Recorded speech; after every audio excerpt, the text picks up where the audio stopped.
All right. So Michelle, I know that you normally like to do an introduction, so I'm going to turn it over to you for now. Well, thank you, Sarah. Well, I want to welcome everybody. I'm Michelle Herzog. I'm the History Social Science Coordinator for the Los Angeles County Office of Education. And I'm thrilled to be partnering with Sarah and her team at the National Constitution Center for these monthly webinars. So it's great that we have a lot of folks from California, from Los Angeles County, and some friends from around the nation as well. So we're all together. We're all here for the same reason. And I'm very excited to turn this session over to Sarah, that's going to focus on constitutional rights, origins, and travels. So thank you, Sarah, for hosting us today. Of course. Thank you so much. Okay. So again, welcome everybody. Today we are going to, like Michelle said, talk about constitutional rights, origins, and travels. So full disclosure, we are going to engage with some of our online interactives that we have from the National Constitution Center. We have several interactives, that really closely and nicely kind of talk about constitutional rights, how they originated during the time of the founding, and then how they progressed and kind of increased and were built upon as we move throughout history. So with that being said, I am going to share some of these interactives, share some of the lesson plans that we have around these interactives, and then ask you to dive into them a little bit. So I know that if you are an East Coast person, it is the end of what I am assuming is a long day, because there are only long days when you're teaching.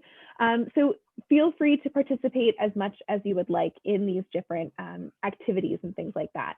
But that's kind of the goal of today, is to really focus on some of these online interactives that you can take and use with your students tomorrow, even if you are in a hybrid model or in person or anything like that.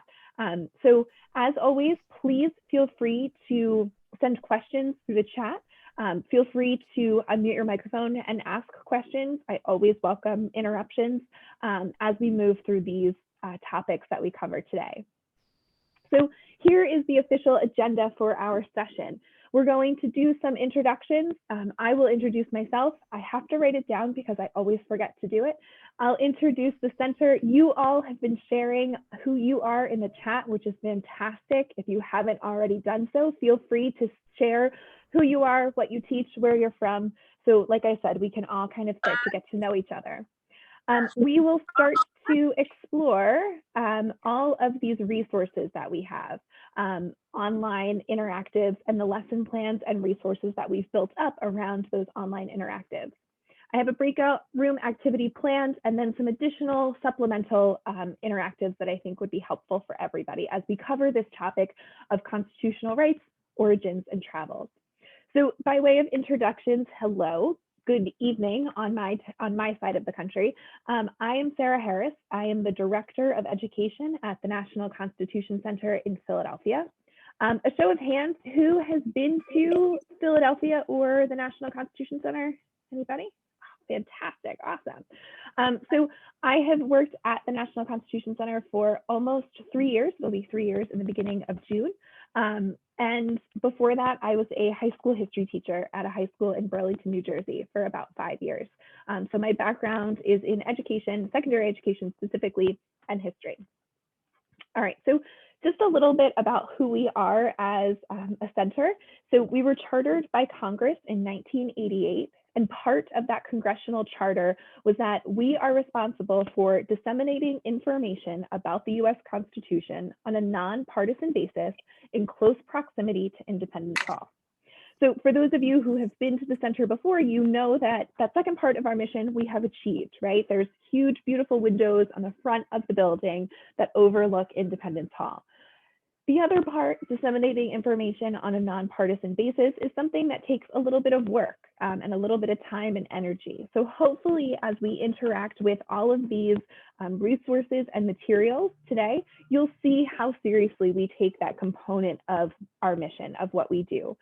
All of our programs, all of our materials really include multiple viewpoints, multiple philosophical and political ideas, as hopefully, like I said, you'll see today. Just to kind of I don't know, confuse the American public a little bit more, we officially opened our doors on July 4th, 2003.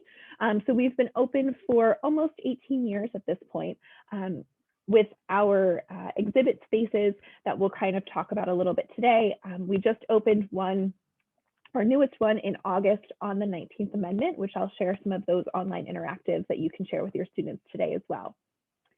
So this is how we take all of that part of our mission and really focus it on our educational outreach and educational resources.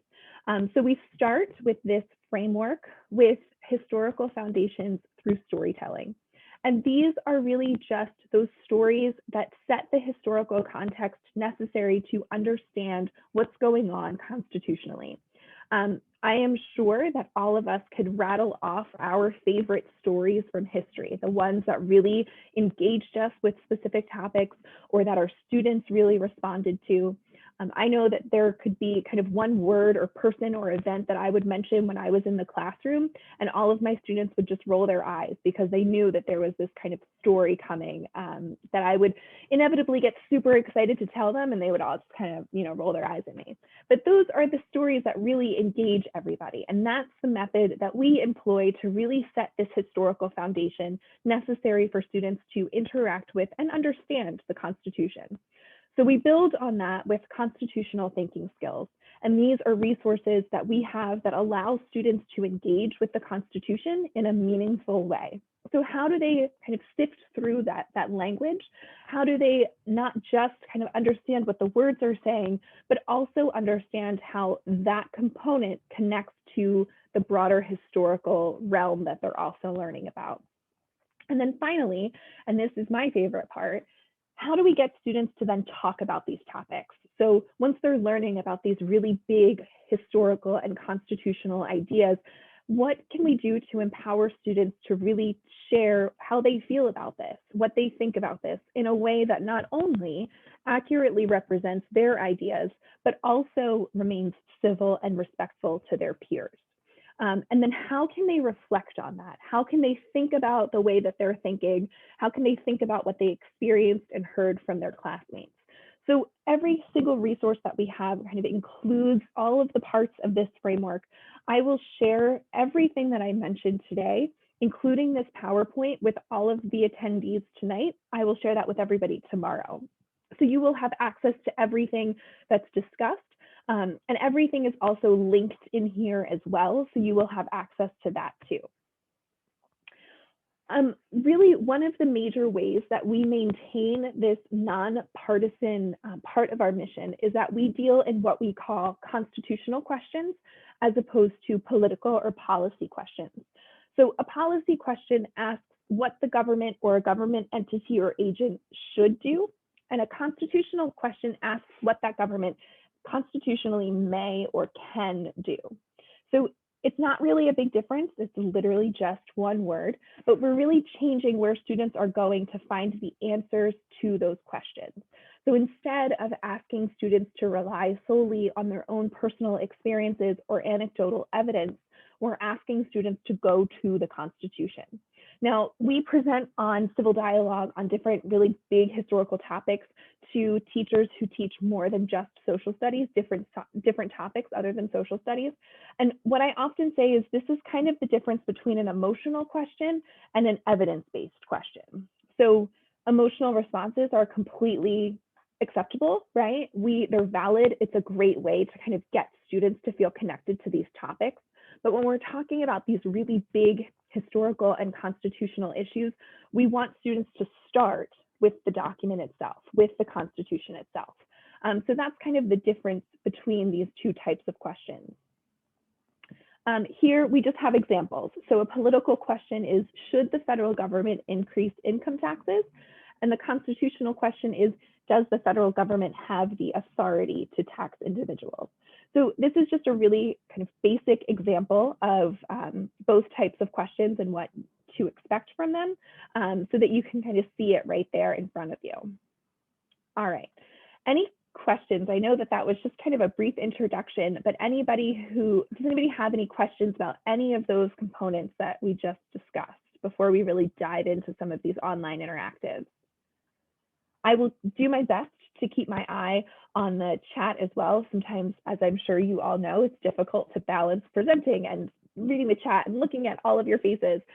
So like I said, feel free to interrupt as necessary to share. I will probably be asking for some audience participation. So you take that in stride, whether you want to participate just through the chat or kind of, engage verbally as well. It's entirely up to you. Okay, so the first online interactive that I want to show everybody is this Writing Rights interactive. So this is all part of our interactive constitution, which has a lot of these resources built in. I will show everybody where to find that on our website at the end of the session today. But this is really one of my favorite interactives for a multitude of reasons. So this one here, has anybody used it before? I know I see some familiar faces. Has anybody used that interactive before? Fantastic. Okay, great. All right, so what this interactive does is it takes Madison's proposals to create the Bill of Rights and tracks their progression from when he created them until when they were passed and ratified and adopted into the Constitution. So these are our constitutional rights origins. This is where they start, right? And not just with being ratified and added to the Constitution, but where did Madison get his ideas on how to include these types of rights, the language for the rights? How was all of this developed in order to eventually be part of the Constitution? So I'm going to send this in the chat because frankly, there's no reason why you guys can't explore this as I'm talking about it as well, instead of just me sharing my screen. So one of the things first and foremost that I want to point out, because I think it often goes overlooked, is this historical timeline up here. So if you click on some of these little arrows here, it'll give you some background on why these are all here and what they mean. So these historical sources are all pieces that the framers of the Constitution drew their inspiration from in order to create these proposals and in order to create what would eventually become the Bill of Rights. So I like this, again, as I said, for a multitude of reasons, but I know when I was in the classroom, I always struggled with getting students to understand the importance of evidence and getting students to understand the importance of looking at different sources. All of these sources are just for the First Amendment. So Madison is looking at all of these sources in order to frame his proposals that would eventually become the First Amendment. And I think that that's pretty significant and pretty important for students to see. You can then follow the timeline into June of 1789 and see when he drafted these original 19 proposals. Not only do we have the 10 amendments that would become the Bill of Rights, but we also highlight some of these amendments not adopted. So that's why you see numbers that are different than just the 10 amendments that we know. We kind of track this as it goes through the House, as it goes through the Senate, and then finally as it becomes the final amendment to the Bill of Rights. So this is kind of the progression as we see it here. Sorry, I just have to move you guys on my screen so that I can move over. There we go. So we're going to dive into the First Amendment today, but I kind of want to show you guys a little bit of how we can use it and engage with this resource first and foremost. So as I said, all of these are the sources that Madison pulled on. So if one of your states happens to be represented here, this is a great way to kind of engage students in something that hits a little bit closer to home. But we are going to start down here with Virginia's Declaration of Rights so that I can highlight how we can use this. So does anybody, let me see. So what we have here is it shows some of the language in this bar here of the text that matches between the two. So it highlights where we see some similarities between what was included in the Virginia Declaration of Rights and what's included in the final draft of the First Amendment. So does anybody want to read for me and again, please follow along at home, just kind of these first couple sentences right until conscience. Is there anybody that would like to read those sentences? My voice doesn't need to be the only one in the space.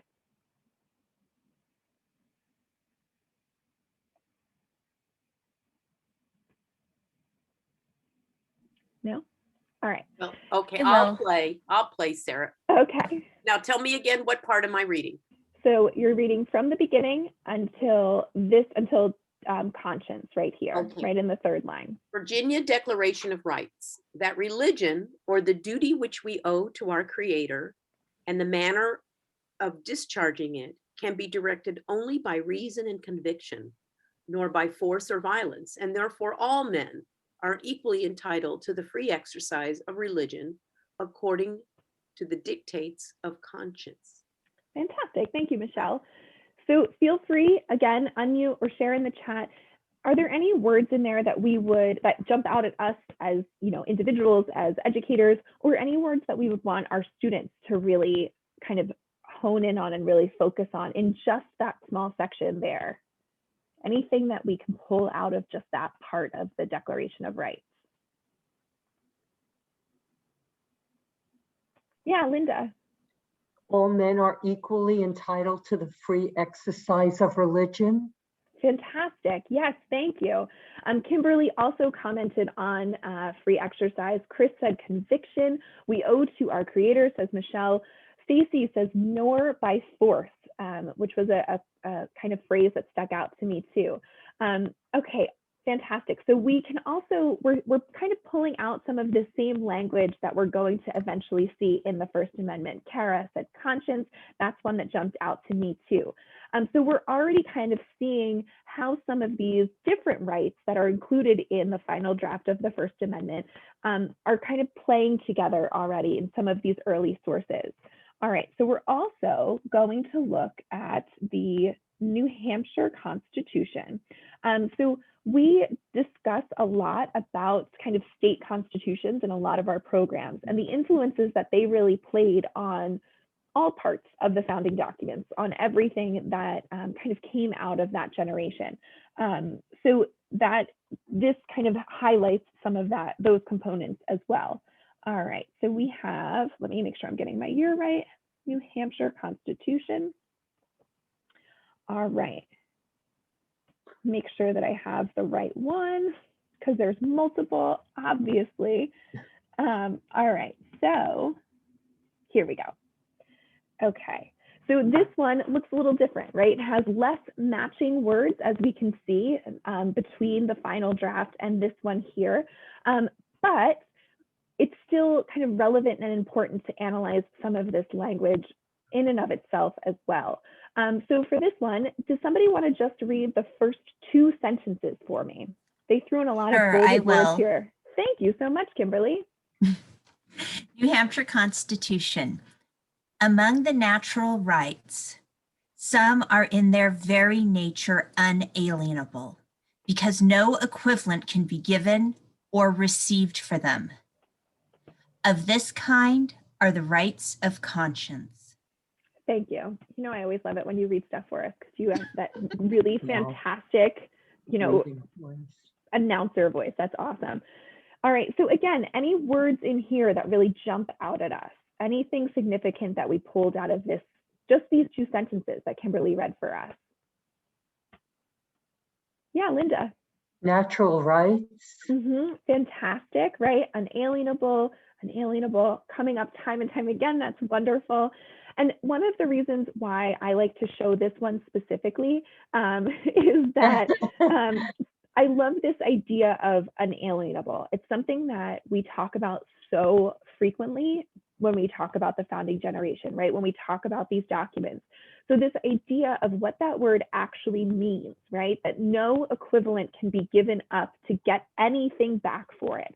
That's kind of what these framers had in mind when they were determining which of these rights were unalienable. If there is not an equivalent to this right that I'm going to give up, that you're going to give me as my government, then it is an unalienable right. And among these, as Kimberly read for us, is this right of conscience.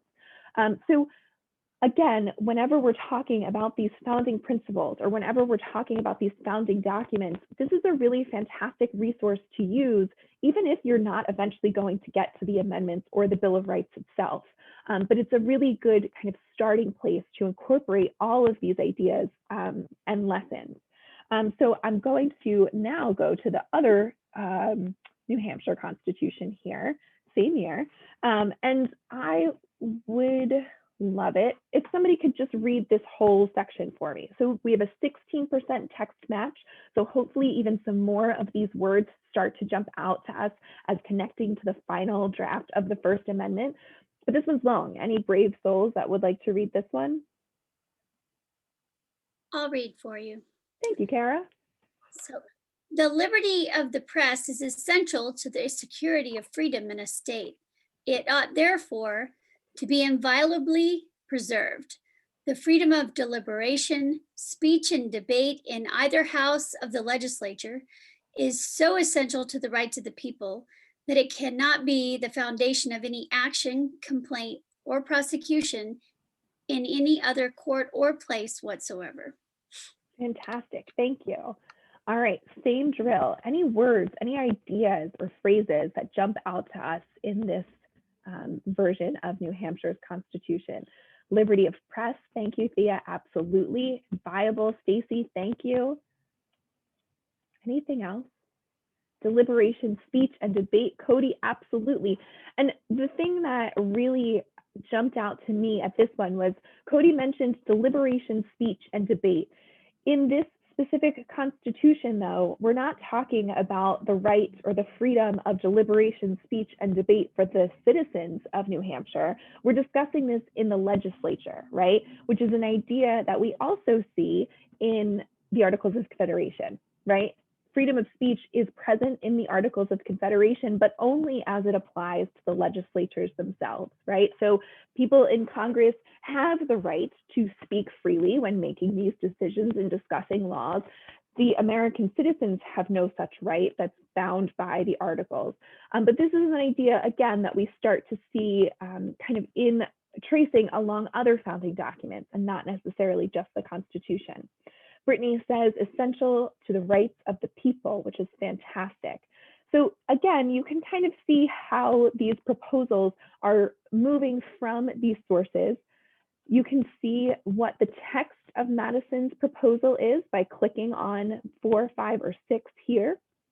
And then again, kind of tracing it as it moves through the Senate, or excuse me, through the House, what the House submitted to the Senate, trace it through the Senate, and then finally what the Senate proposed. So this kind of trajectory and line, again, is something that is fascinating to study, if only because, again, back to my teacher days, I would often struggle with telling students that they had to edit their work. So here's James Madison going back and changing his words. So if it was a practice that James Madison can do, certainly my students could have done it as well. So we really start to see this kind of trajectory as we move along the ratification and development process. So here, and we'll interact with some of these a little bit more too, but Madison's fourth proposal is the civil rights of none shall be abridged on account of religious belief or worship, nor shall any national religion be established, nor shall the full and equal rights of conscience be in any manner or on any pretext infringed. So we have some similar ideas here, but we can also obviously see how this doesn't become the final First Amendment that was proposed to the states for ratification.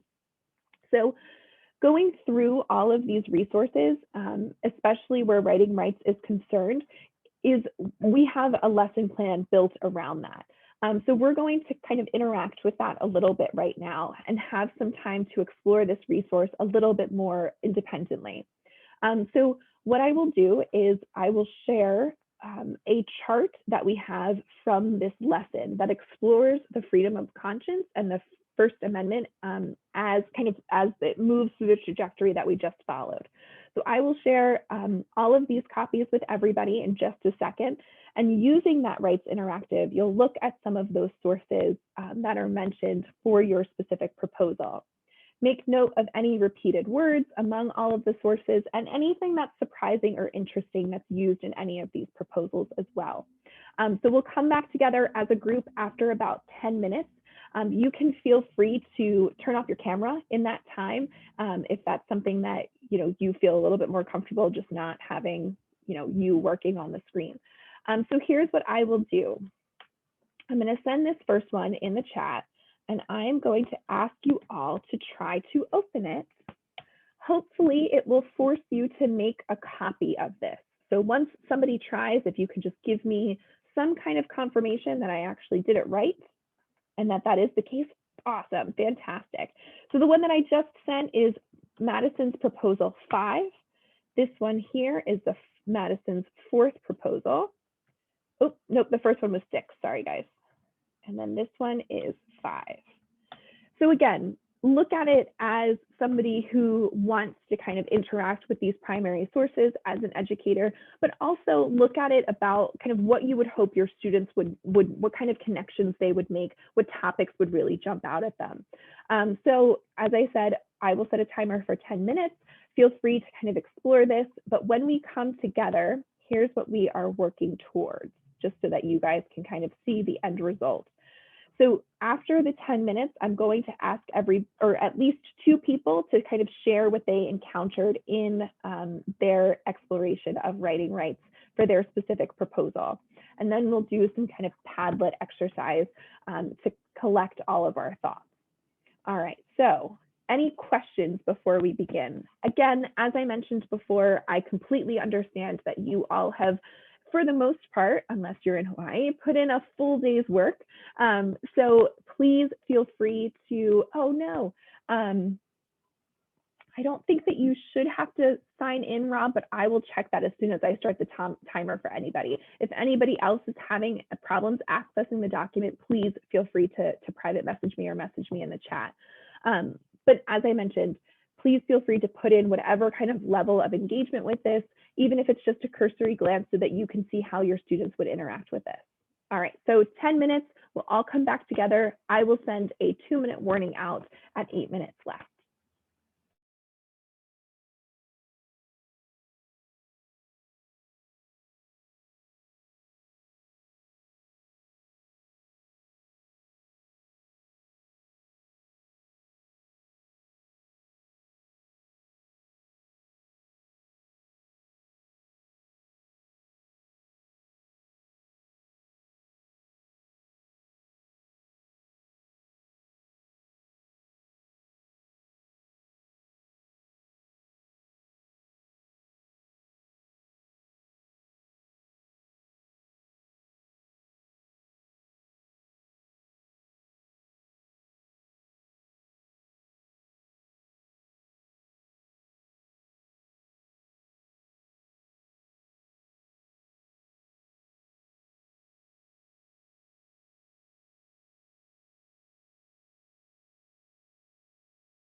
Anybody else for the 5th proposal?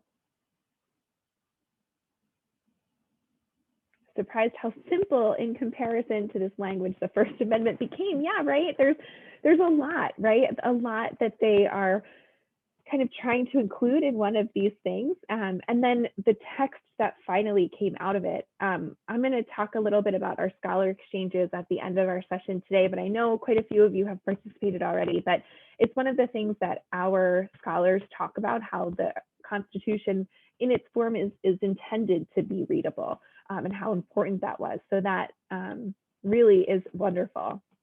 And it's wonderful how they're including more ideas, but yet becoming more simplified and understandable, which is an amazing skill to have.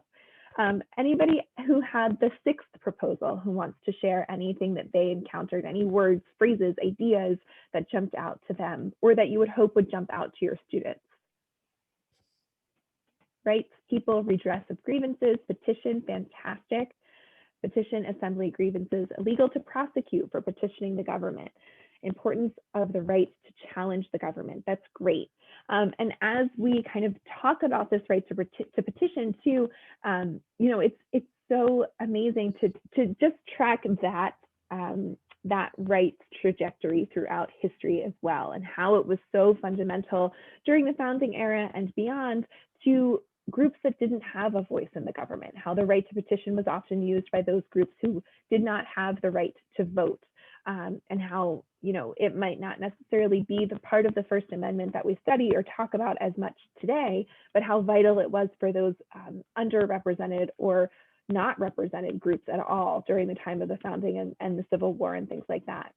All right, that's Sarah, yeah. I actually had one question, and I think this goes back to the fifth proposal, and it was the one. And again, I'm not looking at, I think it was Pennsylvania. It was the proposal that came much later in 1790 Okay. before it finally was ratified. And there was language in there referring not to the printing press, but printing presses.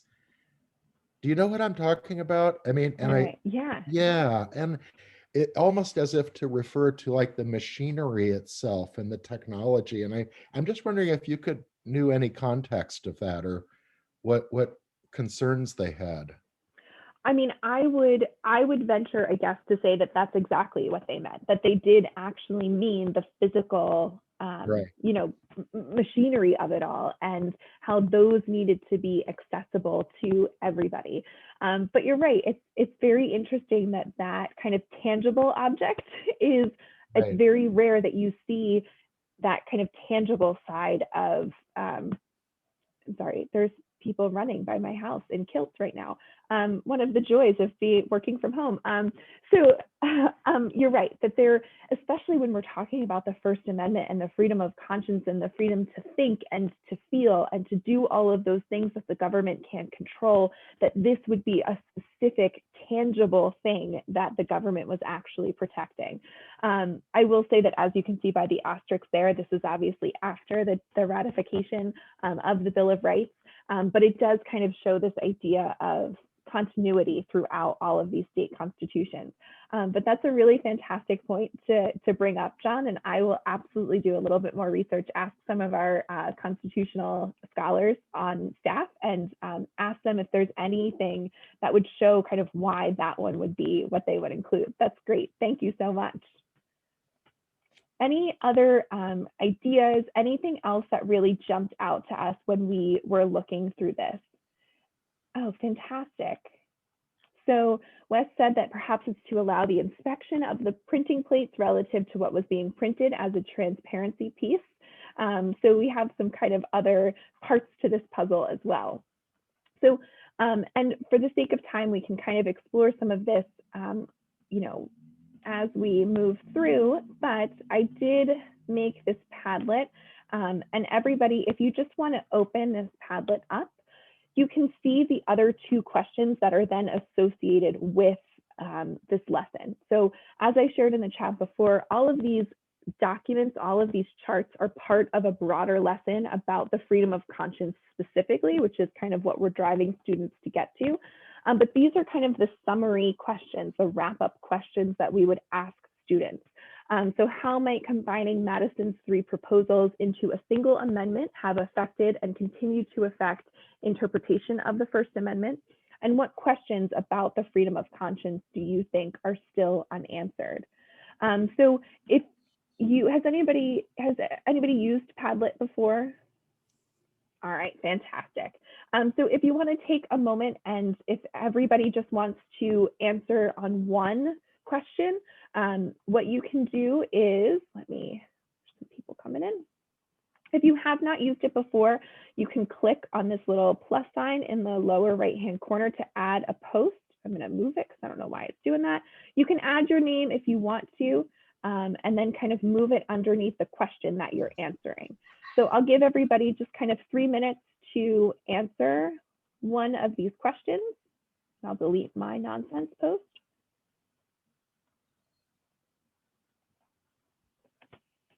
I like any of these kind of online collaborative tools that allow you to allow students to answer anonymously. I know that can be a little terrifying in some regards, but it's nice when you're trying to foster a sense of conversation and community and dialogue, that students kind of have that space to not necessarily be assigned to what they're talking about. All right, so take a minute to do that.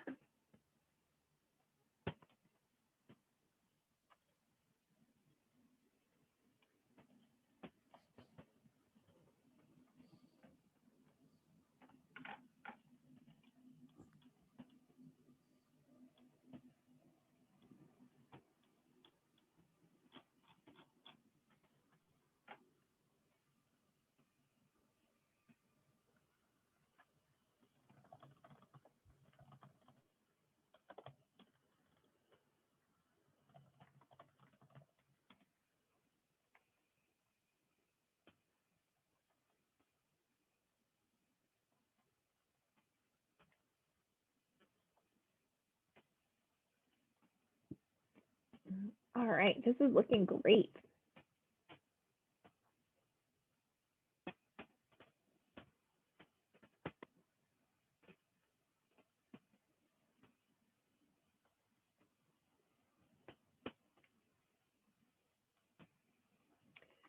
Okay, so as everybody is kind of finishing up their thoughts, their questions, their comments, and things like that, I do want to highlight some of these amendments not adopted, as I said before.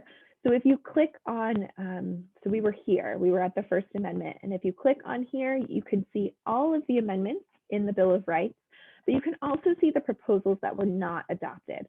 So you can see them all listed here and how far they went in the adoption process, in the ratification process. So some of them, you can read all of the language here that Madison is proposing, and how, like I said, how far they go in the process. Some of them went very far, some of them didn't go far at all. The one that I want to draw everybody's attention to at this point is Madison's proposal 14. So his 14th proposal was, no state shall violate the equal rights of conscience or the freedom of the press or the trial by jury in criminal cases. So Madison's 14th proposal had this idea of incorporation way before the 14th Amendment, which I think just kind of, how there's those like pieces of history that just work out and they're like, oh, that's so stinking cool. This one is one of those that I think is just so stinking cool. So these are the rights that were included in all of Madison's proposals that he thought were so vital to freedom of the American people that he wanted them to be protected by any state violations as early as 1789. So this is obviously not one that is adopted, but we will later see the same idea and some of the same text in what would later become the 14th Amendment. So we've established these kind of origins of constitutional rights, right? How they are developed and transformed into what would become the 10 amendments to the Constitution, right? To the Bill of Rights. As we travel, see what I did there, around to see kind of what these rights do and how they transformed, one of the other resources that we have that I want to share with everybody is our drafting table. So this drafting table traces it kind of does the same thing that the Writing Rights Interactive does, but it does it for the 13th, 14th, 15th, and 19th amendments. So we can really see how the drafters of these amendments took some of this language and really kind of transformed it into what would become these very, very influential and important amendments. So as we go through this, I'm going to just kind of start with the 14th Amendment. I think it's one that applies more frequently to a myriad of topics, and one that kind of we can go through, I want to say really easily, but I feel like nothing's really easy with the 14th Amendment, but the language itself is nice to trace. So we're going to look at equal protection here. And one of the really great things here is not only is there a way to kind of do an analysis of the words and the importance of that component of it, but there's also, you'll see this kind of timeline at the bottom of the screen. So I always think that setting the historical context for students is so valid, right? There's so, and it's just kind of the way that textbooks work, that they're all set up chronologically for the most part. So sometimes it's hard to remember that there are certain things that happen in close proximity to other historical events. And that's why I really, really like the use of this timeline at the bottom. So you can click on the timeline key and it'll show you kind of what each of these symbols means. There's historical events, there's drafts that are highlighted, and then there's kind of key parts of the ratification process. So we have all of these historical events that are connected to the 14th Amendment that are included in the bottom of this timeline here. And then we see some of these different drafts that are highlighted as well. You can also see some of those drafts or some of those ideas that are highlighted here.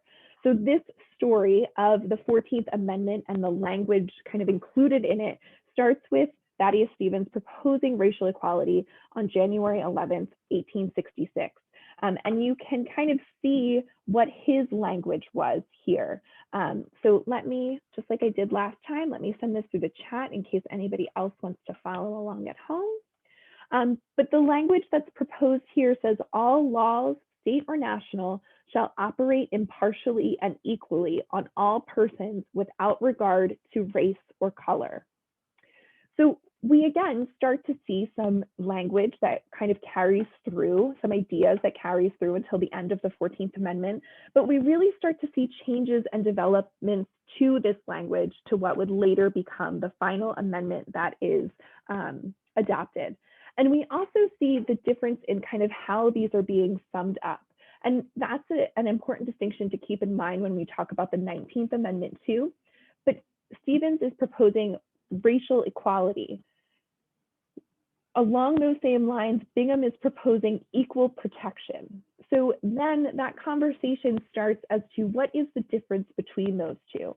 What's the difference and what's the role of the government in racial equality as opposed to equal protection? And whose role kind of translates to each of those topics? Maybe they're considered the same thing. Maybe the government plays a bigger role in one and less of a role in the other. But these are really great ways to kind of start this conversation as we see the trajectory of this language with your students. So this kind of continues as we move through the 1860s, and then finally in June, the 14th Amendment text is adopted.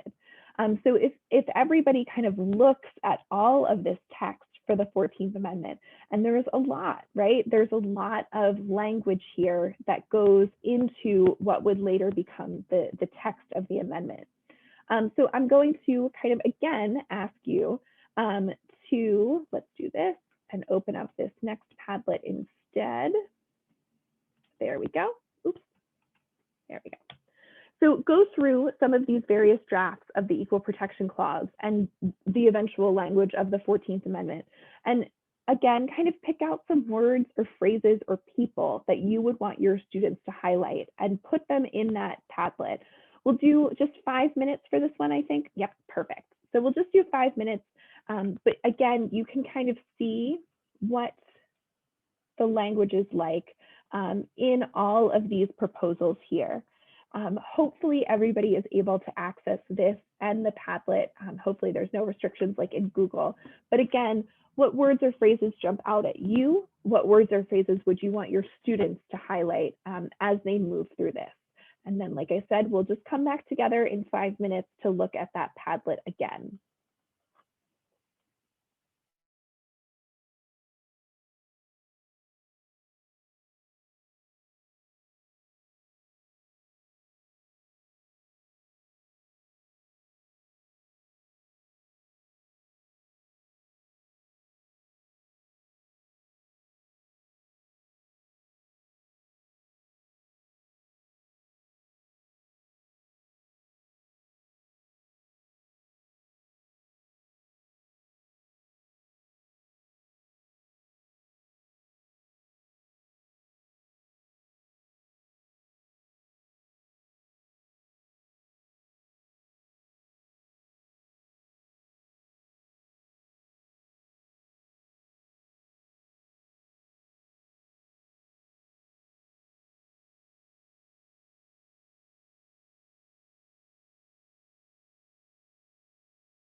Two more minutes.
All right, so if you're writing something, typing something in the Padlet, finish up what you're working on.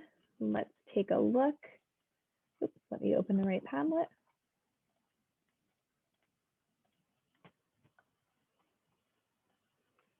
All right, so again, kind of the words that really jump out as we move through all of these drafts, all of these discussions around what would become the 14th Amendment.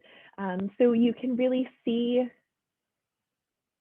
oh, Yeah, absolutely. Let me share it again with you, Wes. Here we go.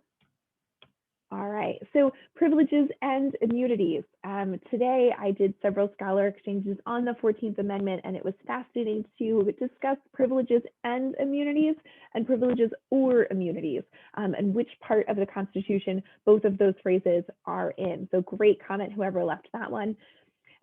Born or naturalized were citizens, moved from all persons to citizens.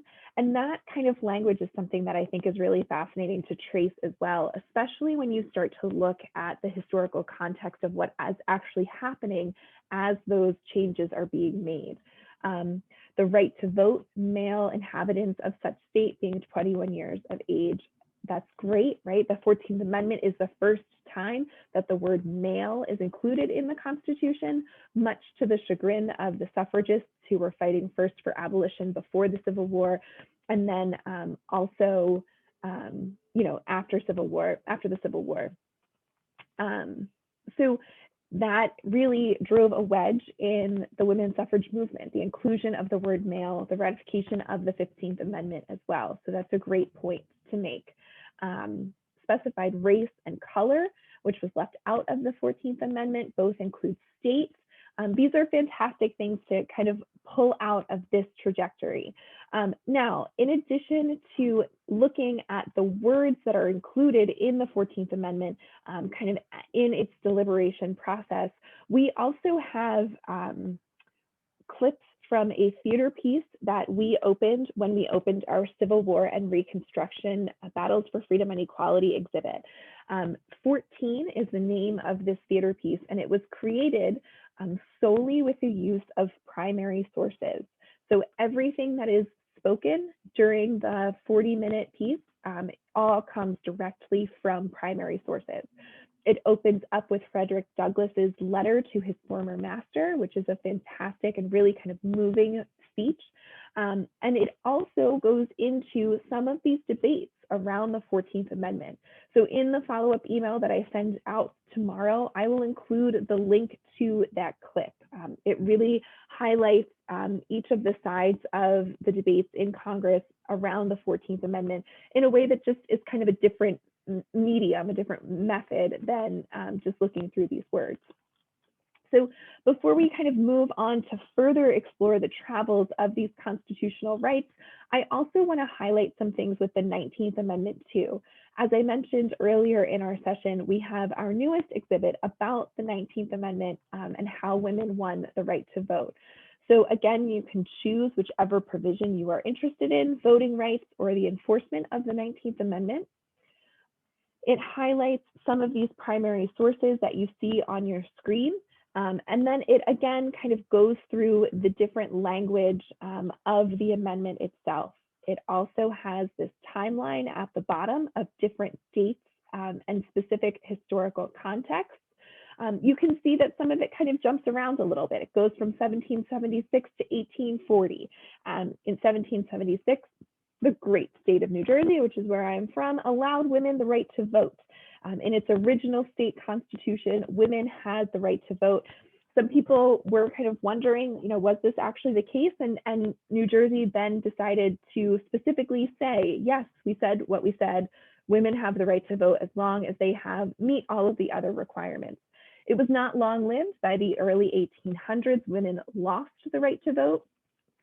In large part, we think due to the fact that women voted in a specific way for a specific political party. So once the opposite political party took power, they took that right away from women. And that in and of itself is kind of this fascinating trajectory to study as well. But we see all of these different historical moments dealing with women's suffrage. And then we also see all of these proposals here. And I included, again, I will share this with everybody tomorrow, but I included some of this language here for some of these different proposals, and more so that we kind of realize some of the things that we've already discussed. So in this specific proposal from Kansas, the basis of suffrage in the United States shall be that of a citizen. that of citizenship, excuse me, and all native or naturalized citizens shall enjoy the same rights and privileges of elective franchise. So this is December of 1868, excuse me. And the next proposal that we see in that timeline comes in the form of the proper women's suffrage amendment. So the right of citizens of the United States to vote shall not be denied or abridged by the United States or any state on account of sex. Congress shall have power to enforce this article by appropriate legislation. So we see this shift here too, right? And somebody, when we discussed the 14th Amendment, brought up this idea of citizenship and the inclusion of this language. So looking at these different proposals for what would later become the 19th Amendment really shows kind of what that trajectory looks like, and how voting has played in the world of citizenship, and if it was actually included in the rights of citizens before these amendments were passed. So going over different Supreme Court cases, going over Susan B. Anthony attempting to vote, or Minor versus Happersett, this all kind of includes some of those really distinct language choices that we discussed in the 14th Amendment as well. But you can, as I said, kind of go through all of this examination of different language for the 19th Amendment specifically as it moves through time. Again, we see this kind of jump from 1884 to 1914, and then kind of progress as we go in through to 1919. So again, kind of setting up this historical context around all of this. Why is there such a big leap?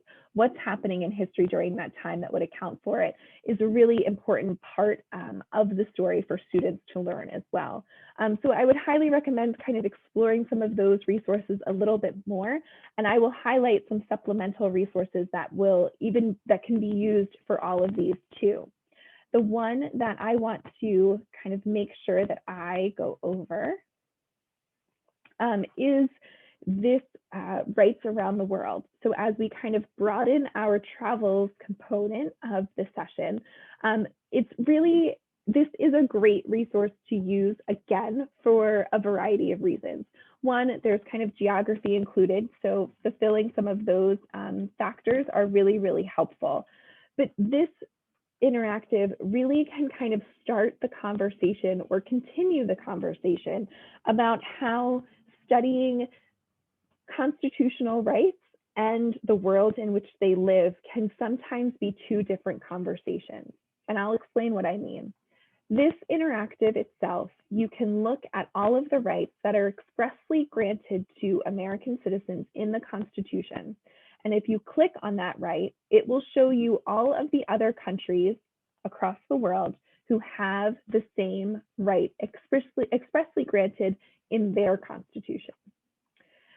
So if you look, let's say, at freedom of expression, if you click on that, you see all of these other countries that are also guaranteed by their ruling document to have the right to a freedom of expression as well. Same goes as we're kind of go along through the First Amendment, freedom of press, freedom of petition, freedom of assembly. Looking at these maps, does anything jump out at us at some of these other countries that are highlighted? Anything surprising when we look at some of the other highlights across the globe?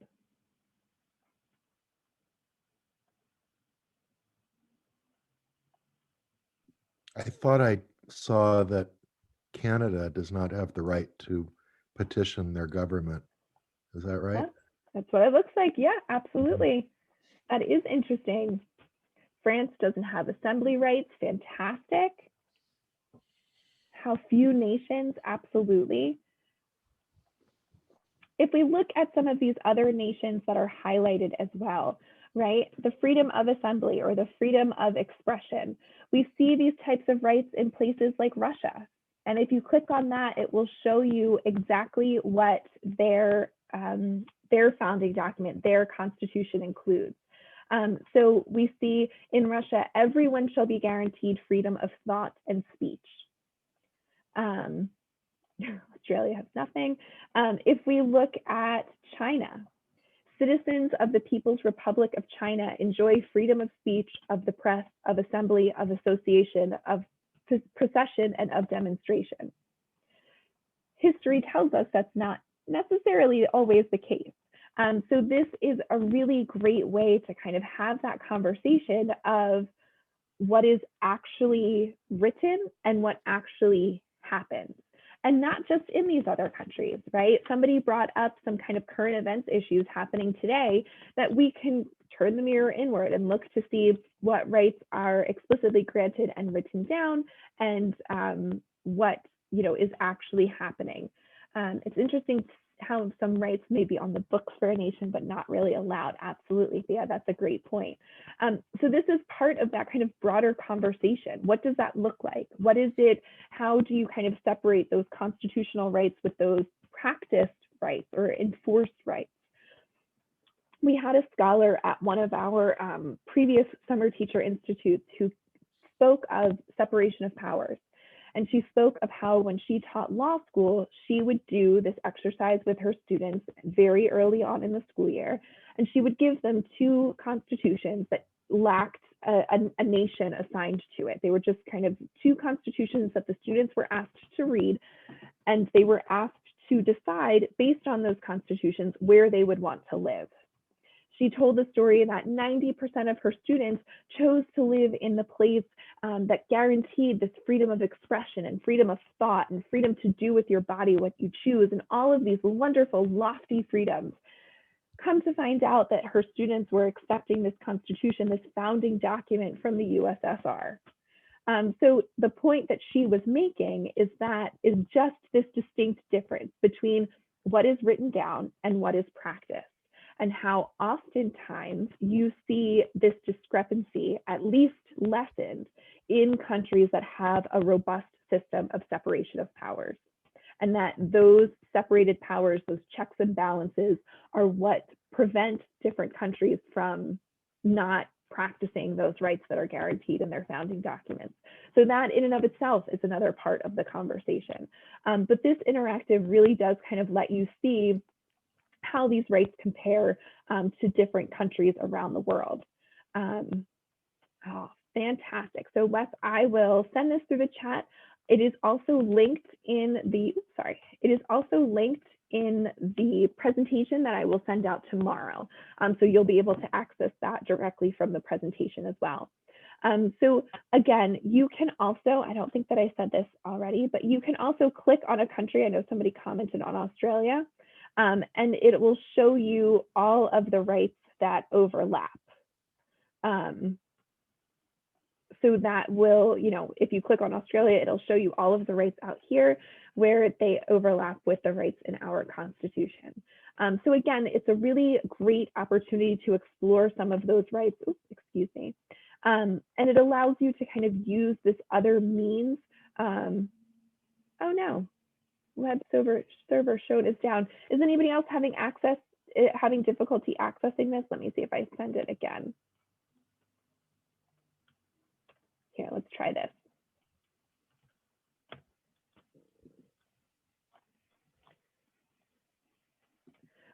It's a really kind of just a different way to study these rights. Fantastic, thank you, Carolyn.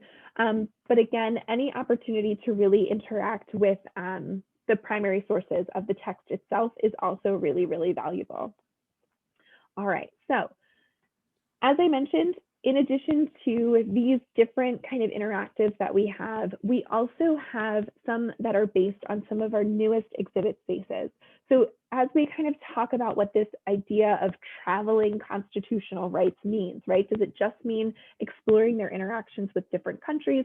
Does it also mean how the rights themselves have blossomed and traveled and grown within the United States? And I'd like to think that that's what that means as well.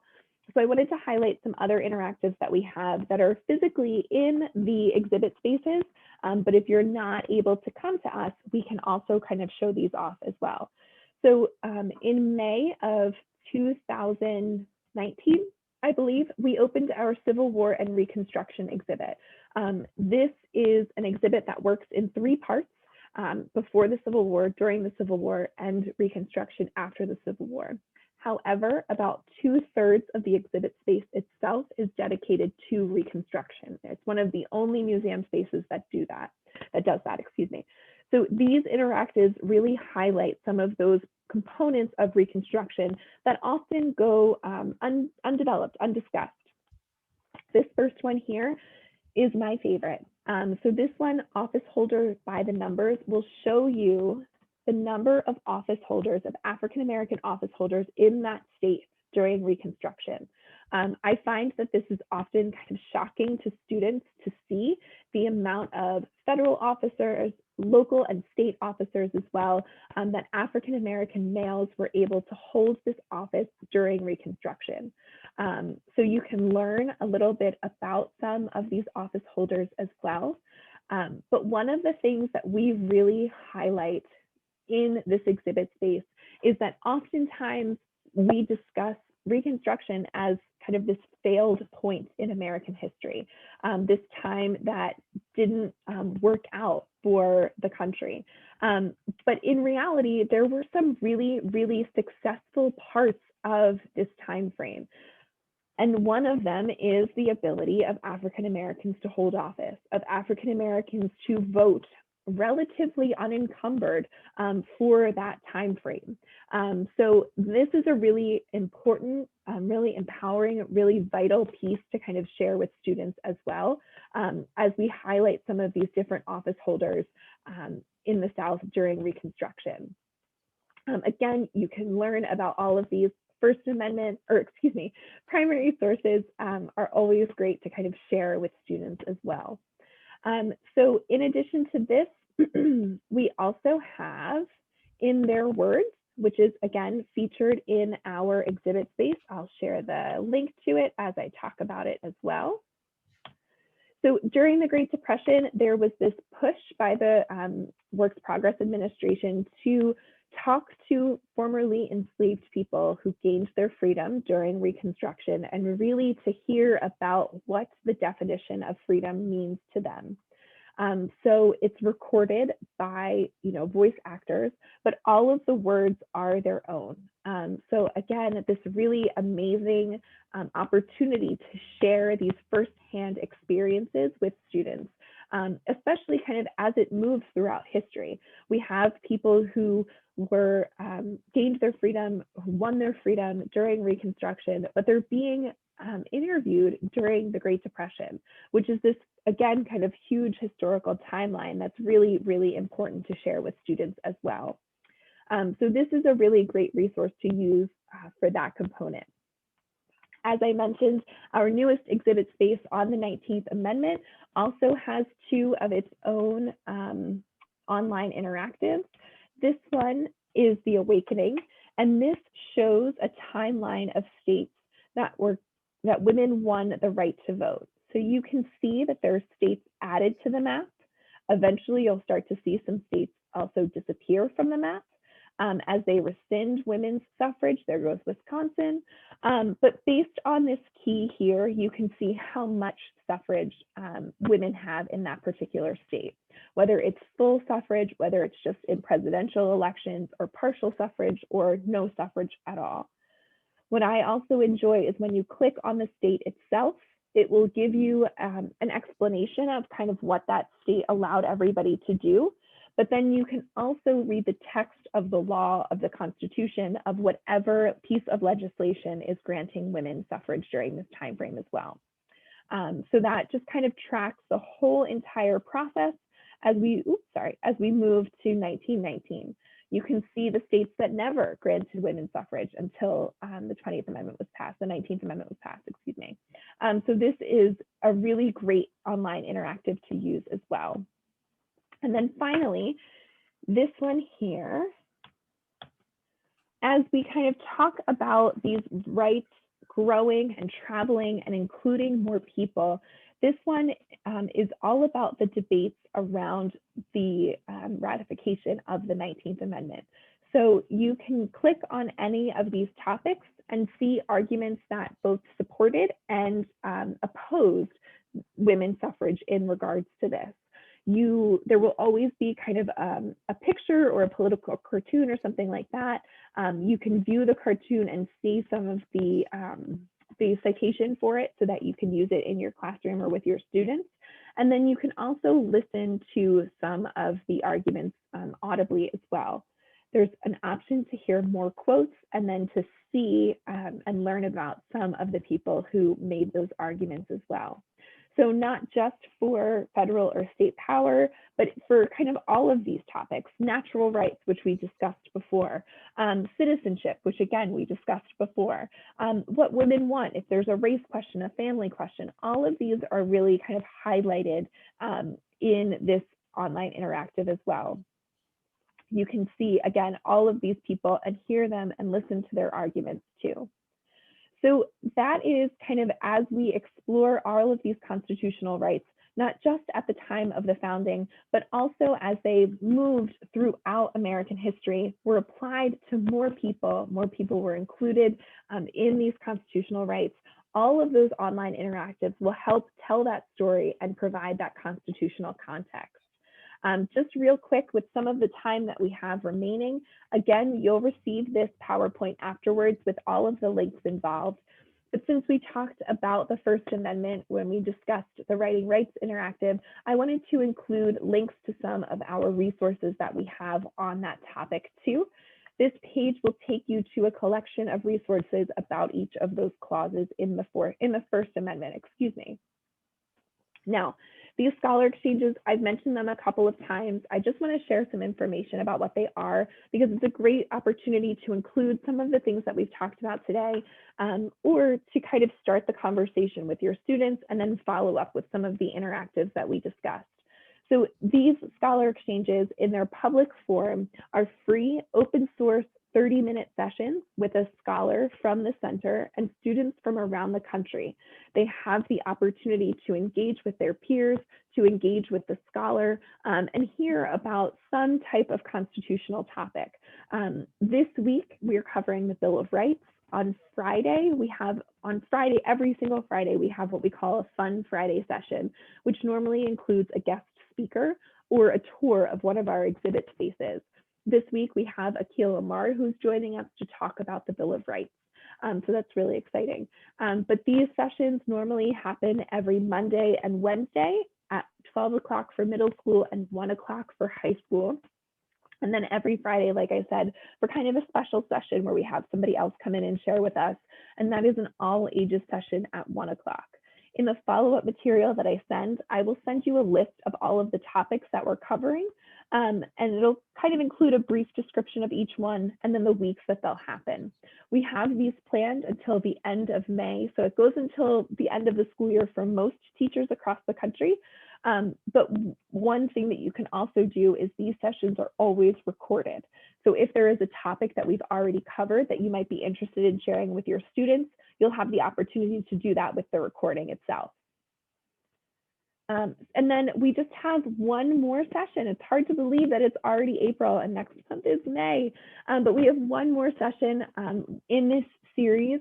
May 11th is on the Second Amendment, where we'll have a scholar from the session join us for that session to talk, or a scholar from the center, excuse me, join us for that session to discuss the Second Amendment.